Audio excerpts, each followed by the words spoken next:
La situation de l'avocat des droits de l'homme, Chen Guangcheng, a aussi évolué. Selon le Voice of America, la demande de visa américain pour lui et sa famille a été faite et leur document de voyage devrait être approuvé dans les 15 jours. Chen Guangcheng, âgé de 41 ans, a accepté sur invitation un poste en tant que visiteur-chercheur à l'école de droit de l'Université de New York. Dans le premier développement important depuis que Chen Guangcheng a accepté la bourse de l'Université de New York, au début de ce mois, les personnels du département de la sécurité publique de la province du Shandong lui ont rendu visite pour lui livrer les formulaires de passeport. Ils lui ont annoncé qu'ils paieraient les frais normaux de la demande et que les passeports seraient prêts dans 15 jours.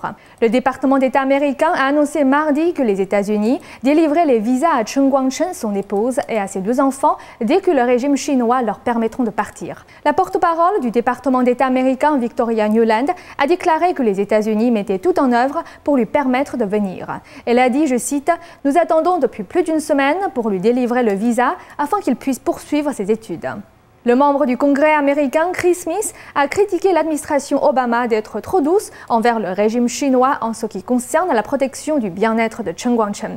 Il a aussi critiqué le département d'État pour sa lenteur dans la délivrance des visas à toute la famille de Chen. Bob Fu, le fondateur et le président de l'Association du soutien à la Chine, a indiqué que les officiers américains devraient sacrifier un peu de leur sommeil et mettre plus d'efforts pour aider Chen Guangcheng et sa famille.